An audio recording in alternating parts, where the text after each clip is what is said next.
If you believe Middle Tennessee's newest congressman, he's not only a businessman, he's also an economist, a trained law enforcement officer, even an expert in international sex crimes. But an exclusive News Channel 5 investigation discovered Andy Ogles' life story may not be nearly as dramatic as he sometimes makes it sound. Our chief investigative reporter Phil Williams has been checking into this and this questionable resume he has. Absolutely. Andy Ogles represents the newly redrawn 5th Congressional District, which includes parts of Davidson County as well as Williamson, Murray, Marshall, and Lewis. After the saga involving George Santos, we decided to take a look at the Murray County Republican and discovered a story that is sometimes not what it seems. The House will be in order. Not long after his election to Congress, freshman Andy Ogles found himself in the middle of the drama over the House Speaker. Yeah, so I'm an economist. Giving the Tennessee Republican a chance to introduce himself to a national audience. What do you want to serve on? Well, so I'm an economist. It was a claim. I'm an economist. I worked in economics, in healthcare. Ogles had made on the campaign trail. As an economist, I can tell you. And repeated in his first meeting of the House Financial Services Committee. As an economist. Yet, like some of the questions surrounding his controversial colleague, New York Congressman George Santos, there's little evidence that Ogles ever received any formal training in economics. His congressional bio says he obtained a degree from Middle Tennessee State University, where he studied policy and economics. Yet the school refused to confirm Ogles' degree, citing a provision of federal law that allows students to block the release of their educational credentials. Which made me curious about why. Why would Congressman Ogles not want Tennessee voters to be able to verify that he is who he says he is? And so I would think if he has a block, that there must be something wrong. Democrat Heidi Campbell, who lost to Ogles in a campaign in a district that Republicans redrew to help their own candidate, had the same reaction. In response to our questions, Ogles released this image of a diploma for a Bachelor of Science degree from Middle Tennessee State in 2007 when he was 36.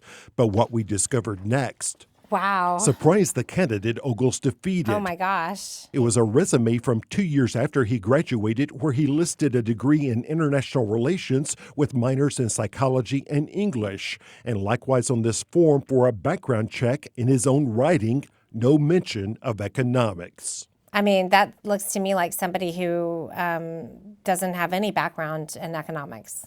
What does that say about his claims? I'm not surprised. I think that if you really dig into him and what he's done, you're probably going to find that there's a lot more where this came from. The congressman's website also calls Ogles a nationally recognized expert on tax policy and health care, having been featured in numerous publications, including the Wall Street Journal and Investors Business Daily. But a search of those sites shows only 3 columns he wrote, 2 of them with another person, when he was a lobbyist for the conservative Americans for Prosperity, nothing independently citing him as an expert. It might be a bit more credible if a news source had called him and said, quoted him on the basis that he was a national expert. MTSU political science professor John Biles says the publication of those columns, like this one predicting the imminent demise of Obamacare, might not have that much to do with Ogles' personal credentials. When you publish an article like this and it's under the name of your organization, you might be publishing as much because it reflects the views of the organization as because it reflects the particular expertise of the writer. As a former member of law enforcement, works in international sex crimes, specifically child trafficking.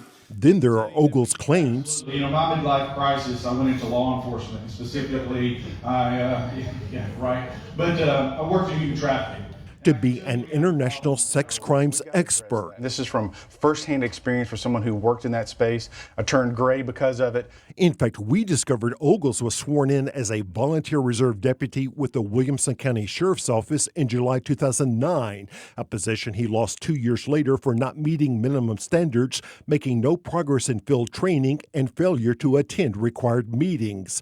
A sheriff's spokesperson says there is nothing in Mr. Ogles' training or personnel file that indicates he had any involvement in international sex trafficking in his capacity as a reserve deputy. I began working volunteering my time. And Ogles did some work in 2011 for Abolition International, a nonprofit founded by gospel artist Natalie Grant. His congressional website claims Ogles was responsible for overseeing operations and investments in 12 countries. And then I ended up becoming chief operating officer. And it was just one of those, I didn't really intend to set out to be so heavily involved in the fight against human trafficking. It just kind of occurred. And privately, people associated with the group dispute Ogles' characterization of his role. In fact, the group's tax returns show Ogles held a part-time position that paid him a grand total of $4,000. $4,000? $4,000. Yeah. Wow. I mean, that does not sound to me like somebody who was the COO. And an archived version of the group's website shows it was making grants to holistic ministries in just a handful of countries, not 12 countries, and certainly not busting international sex rings. If this information had come out, would it have made any difference? Yeah, I think it might have. My election's over, and I've moved on, and that's fine. But I do think going forward, people need to know who they're electing. We have even more on our website. Of course, we reached out to Congressman Ogles' office, laying out our findings, giving him a chance to tell us if he thought we got anything wrong. But just like he avoided the media during the campaign, we never heard back.